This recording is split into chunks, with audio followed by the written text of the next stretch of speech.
a ring, which symbolizes the ring of Saturn. Funerals follow the same pagan-derived ritual when a sacred geometrical tomb is placed over a grave to embody and immortalize the spirit. Baptism is a ritual to submerge a child in holy water to symbolize the renewal of life, just as rain replenishes the earth.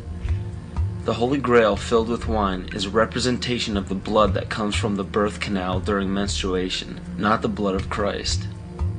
This ritual was taken over by the patriarchal society.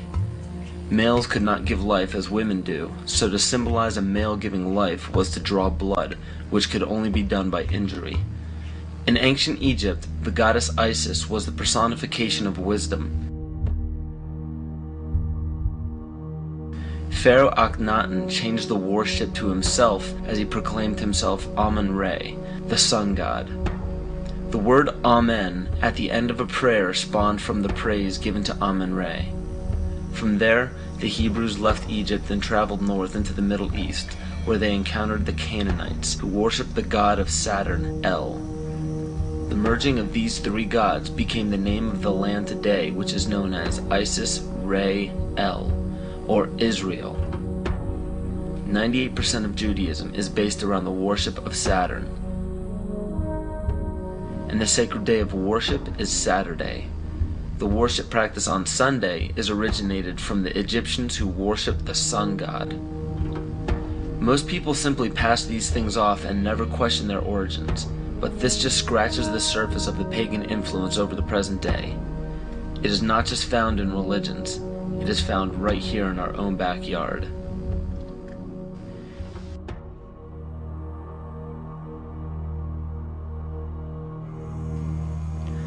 On January 22, 1783, Congress ratified a contract stating that all bills of credit emitted, monies borrowed, and debts contracted by or under the authority of Congress before the assembling of the United States in pursuance of the present Confederation shall be deemed and considered a charge against the United States for payment and satisfaction whereof the United States and the public faith are hereby solemnly pledged. The party that the U.S. owed these loans to? King George. I hope this paints a picture for you of how Great Britain funded both sides of the Revolution. To this day, Great Britain collects taxes from the United States via the IRS. The IRS isn't even an agency of the United States government.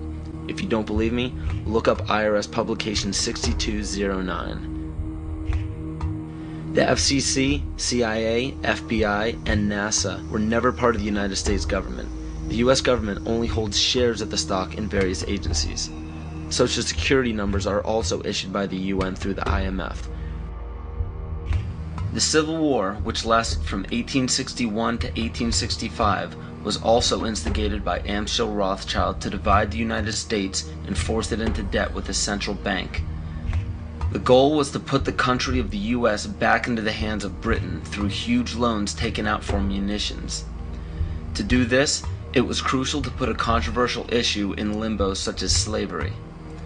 Knowing full well that the Declaration of Independence would create an uproar among southern states that depended heavily upon slave labor, it was signed in Philadelphia, Pennsylvania by 35 people, 33 of whom were Freemasons. John Brown was a Mason and a Rosicrucian who was brought to power by William Lloyd Garrison and Senator Charles Sumner, both descendants of the Illuminati bloodline. With the help of the New York Times, John Brown was built up to be a hero in the anti-slavery movement. Ulysses S. Grant, former president, was born Hiram S. Grant.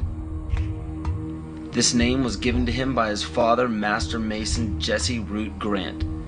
Jesse Root Grant worked for John Brown's father and then went on to work for E.A. Collins, one of the 13 Illuminati bloodlines. Ulysses S. Grant was brought to power rapidly with help from Collins. From April 1861 to May 1864, Grant went from the rank of private to commander-in-chief of the entire Union Army. Once Grant was appointed president, his cabinet consisted of 8 Freemasons, including Alphonso Taft, which was William Taft's father, who was also an ancestor of Bill Clinton. Jonas Mills Bundy was one of the 13 Illuminati bloodlines, who was also the presidential advisor to Grant as well as the next 2 presidents. and cabinet member Columbus Delano was Franklin Delano Roosevelt's grandfather.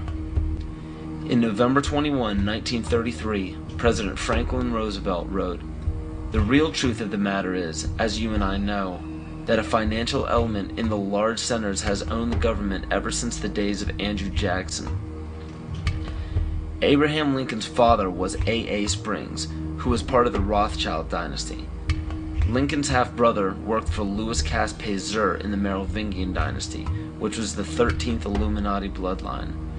Pasteur also owned Jekyll Island, which was where the Federal Reserve Bank was created. In the mid-1800s, Abraham Lincoln and the Whigs were trying desperately to keep Andrew Jackson from establishing a gold standard called the Independent Treasury System. Lincoln and his party fought to set up a central bank, making such public speeches as, "Under a gold and silver standard, all will suffer more or less, and very many will lose everything that renders life desirable." This statement resounds elements of scare tactics in this speech and other speeches on the matter given by Abraham Lincoln. They give no real evidence or explanation. In the early 1900s, after a failed attempt for Woodrow Wilson to set up what was called the League of Nations following World War I, Wilson and his advisor, Colonel House, set up the Institute of International Affairs. This institute had two branches, one set up in England called the Royal Institute of International Affairs, and the Council on Foreign Relations was incorporated as the American branch in New York on July 29, 1921. Founding members include Colonel House, J.P. Morgan, John D. Rockefeller, and a few others.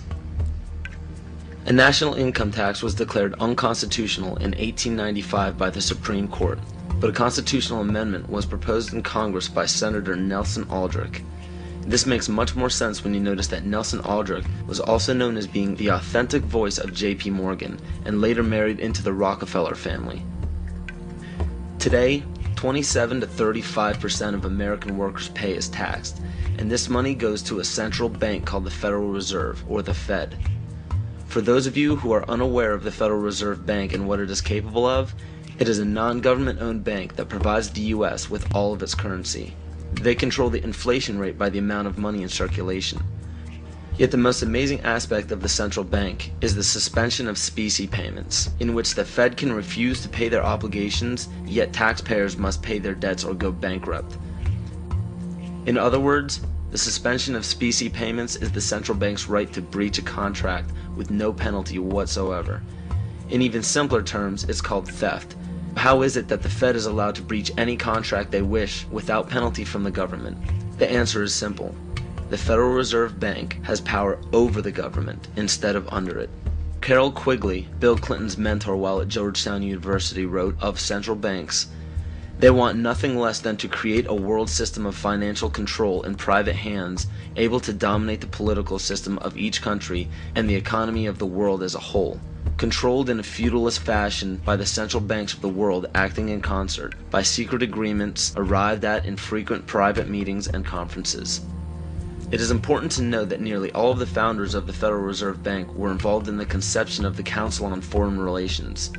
Since 1934, when the Fed was established, almost every United States Secretary of State, all Secretaries of War or Defense since Henry L. Stimson, almost every head of CIA since Allen Dulles, nearly all presidential candidates, Dwight D. Eisenhower, JFK, Richard Nixon, and Bill Clinton were members of the CFR.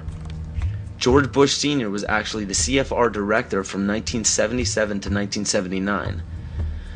Understand that all of these high-ranking government positions were lobbied into place by the organizations set up by the international banking cartel. There are secret meetings held everywhere by many of the same members in the Trilateral Commission, the Bilderberg Group, the Club of Rome, the United Nations, and the two branches of the Institute of International Affairs. These groups make up what is known as the Round Table, developed by Cecil Rhodes.